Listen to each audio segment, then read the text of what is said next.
मौसम चाहिँ यस्तो छ खुल्ला भनेर आश गरेको खुल्ने वातावरण चाहिँ छैन। किन हजुर टाउको दुख्यो?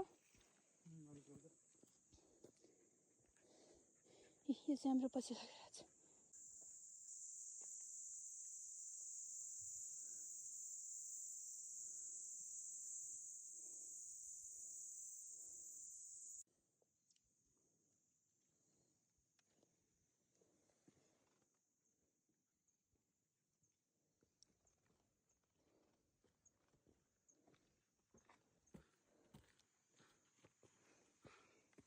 सवादीमा पकिन्छ लाउँछ नि चाहिँ ओह्रालो भैया चाहिँ उकालो भन्दा झन् गाह्रो यो ओह्रालो। छोरी हो कि छोरो हो यो? खै म त चिन्दैन। छोरी हो क्या? छोराहरू यसरी कुरेर हिँड्दैन नि मुद्दै हिँड्दैन यो मुद्दै नि खाते फोटो चलायो नि देखेन होला।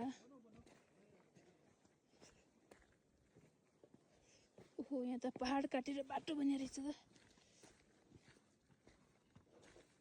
कुहिरोले वरिपरि केही देख्नु छैन। हो त्यस्तो पोखरी त हाम्रो गाउँमा भूत पोखरी छ त। तपाईँको गाउँ कति इलिभेसनमा छ?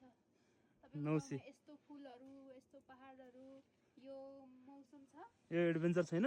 एडभेन्चर छैन नि त।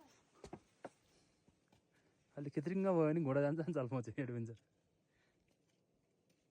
हजुर हुन्छ त बोक्नलाई।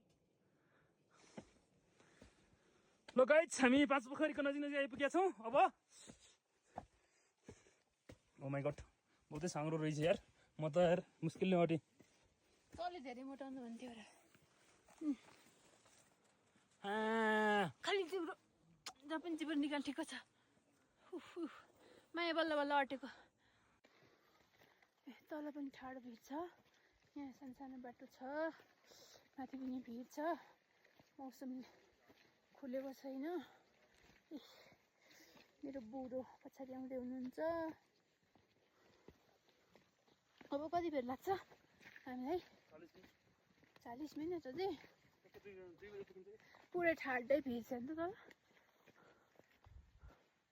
मोबाइलमा त अलिक तेर्सो देखिँदो रहेछ फेरि पनि।